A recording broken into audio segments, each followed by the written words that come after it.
नहीं, ये पुअर विरोधी है और ये हिंदुस्तान के लोग कभी बर्दाश्त नहीं करेंगे। ये आप लिख लीजिए। सुश्री इकरा चौधरी जी, प्लीज आप बोलिएगा। धन्यवाद सभापति जी। मैं सबसे पहले दाद देना चाहती हूँ इस बिल के टाइमिंग की कि अभी ईद की रौनक बुझी भी नहीं थी और हमारी जड़ों पर एक नया फरमान लाया गया। पहले उत्तर प्रदेश में मुसलमानों को नमाज पढ़ने पर रोक लगाई और फिर सौगात में ये बिल लाया गया। निसार में तेरी गलियों पे है वतन, जहाँ चली है रिवाजो गैर कि कोई ना सर उठाकर चल सके।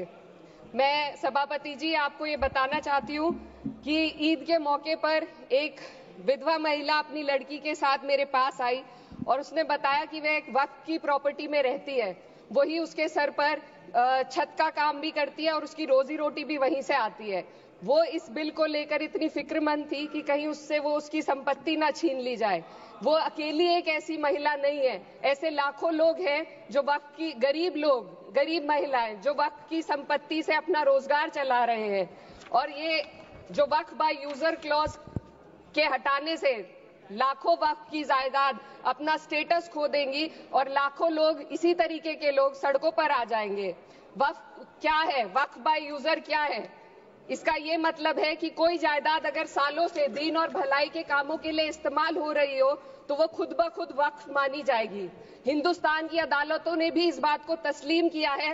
वक्फ बाय यूजर सिर्फ वक्फ बोर्ड को ही मिली कोई खास सौगात नहीं है, ये बल्कि सभी अन्य धार्मिक ट्रस्टों को परंपरा और यूज के आधार पर बिना किसी डॉक्यूमेंटेशन के धार्मिक चरित्र को डिक्लेयर करने का राइट मिला हुआ है। भारत के संविधान के आर्टिकल 13 क्लॉज 3 में कस्टम और यूसेज को कानूनी वैधानिकता प्रदान करता है। इसी आर्टिकल से वक्फ बाय यूजर भी निकला गया है। इस बिल के कानून बनने पर वक्फ बोर्ड तो इस प्रोविजन से हाथ धो बैठेगा, लेकिन अन्य धार्मिक ट्रस्टों को यह सुविधा जारी रहेगी। इससे भारतीय संविधान के आर्टिकल 14 और 15 का सीधा उल्लंघन है, जो धर्म और जाति के आधार पर भेदभाव और कानून के सामने सभी की बराबरी पर जोर देता है।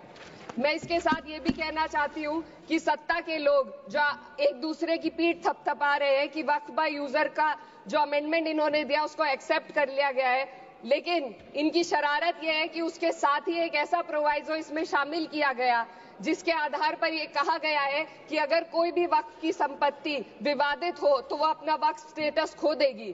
तो जो अमेंडमेंट इन्होंने दिया है जिसको एक्सेप्ट कर लिया गया है उसका कोई मतलब नहीं है, ये इनकी नीयत है जो साफ जाहिर हो रही है।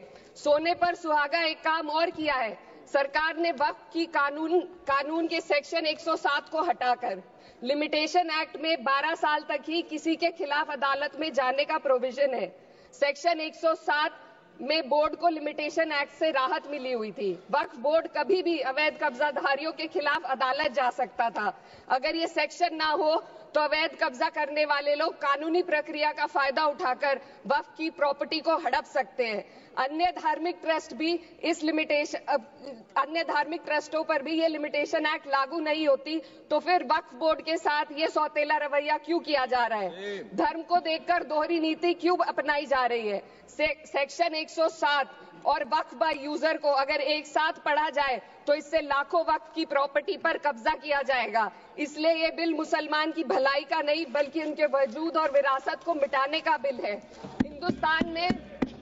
हिंदुस्तान में बहुत सारे धार्मिक ट्रस्ट हैं जिसमें उस खास मजहब के लोग शामिल होते हैं और उसका इंतजाम करते हैं, और ये बात समझ में आने वाली भी है क्योंकि जो व्यक्ति अपने मजहब के रीति रिवाज को जितना अच्छे से समझ सकता है किसी अन्य मजहब का व्यक्ति नहीं समझ सकता। आर्टिकल 26 क्लॉज 2 के तहत धार्मिक संप्रदायों को अपने मजहबी इदारों के एडमिनिस्ट्रेशन का हक देता है, लेकिन वक्फ बोर्ड के बारे में इसको उल्टा किया जा। Sir 2 minute sir please 2 minutes. सरकार इसे एक सेक्युलर बॉडी मान रही है और इसमें गैर मुस्लिमों को शामिल करने की बात कह रही है। आपके मुंह से सेक्युलरिज्म की बात सुनकर अच्छा लगा, लेकिन अगले ही पल ये भ्रम टूट जाता है क्योंकि आपको सिर्फ दान देने के लिए प्रैक्टिसिंग मुस्लिम का आपने क्लॉज डाला है, लेकिन बोर्ड में बैठने के लिए मुस्लिम होने की कोई आपकी क्लॉज नहीं है। तो इससे आपकी जो दोहरी नीति है वो साफ जाहिर होती है। ये वही सरकार है जिसने राम जन्मभूमि ट्रस्ट में ये लिख दिया कि जिला अधिकारी भी अगर होगा तो हिंदू होना चाहिए। कोई मुझे बताए कि वहां पर सेक्युलरिज्म का रस क्यों नहीं घोला गया। सर, आखिर में मैं अपनी बात को खत्म करने से पहले महिलाओं का मुद्दा बार बार उठाया जा रहा है। सरकार का कहना है कि बोर्ड में मुस्लिम महिलाओं को रिप्रेजेंटेशन देंगे। इस कानून से पहले भी मुस्लिम महिलाएं बोर्ड में मेंबर रह चुकी हैं और मिनिमम 2 का प्रोविजन था, उससे ज्यादा भी हो सकती थी। सर, मैं ये कहना चाहती हूँ कि सरकार ने महिलाओं के लिए ऐसा कौन सा नया काम किया जिसका ढिंडोरा सरकार का हर सदस्य पीट रहा है। इस बात की तायद अगर आपकी तरफ से कोई मुस्लिम महिला करती तो हम उसका यकीन भी करते, लेकिन अफसोस आपकी इतनी लंबी कतार में एक भी मुस्लिम महिला नजर नहीं आती है। सर,